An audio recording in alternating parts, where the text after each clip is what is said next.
Steve Gray was a wrestler from Peckham, England.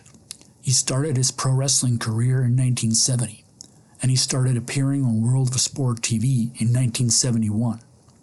He was initially known as Steve Green, but he changed his name to Steve Gray prior to his TV debut.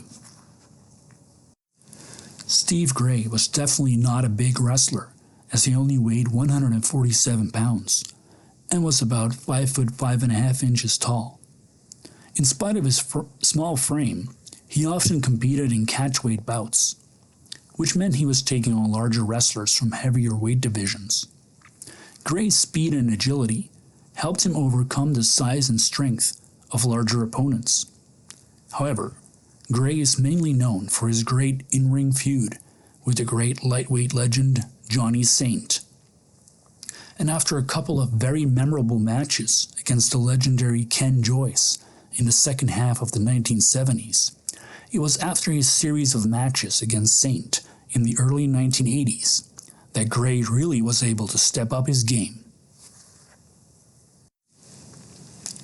Gray deserves credit for being able to give wrestling fans the wonderful gift of memorable wrestling matches, as he participated in some of the best matches in British wrestling history, most notably his matches against Johnny Saint and Ken Joyce, but also his matches against John Cortez, Keith Hayward, and Danny Collins are some of the most memorable grappling bouts that have appeared on British television.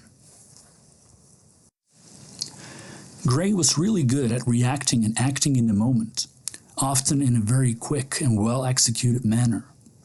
This always made him a wrestler to keep an eye on, and it made his matches more memorable than the average bout on British television, which says a lot, since back in the day, British wrestling shown on ITV, especially during the World of Sport days, was one of the most high-end wrestling in pro wrestling history, as many top-notch bouts took place in the United Kingdom during the 1970s and 1980s.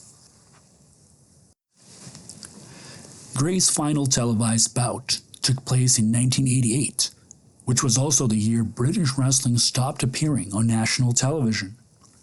Gray's best years were 1980 through 1986, and he was at least excellent in all those years.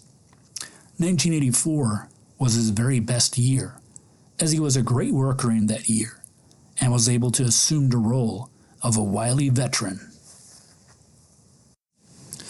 After watching more than 36 Steve Gray matches, it can be safely assumed that he was indeed an excellent pro wrestler, who played an important role during the final 10 years of British pro wrestling on national TV.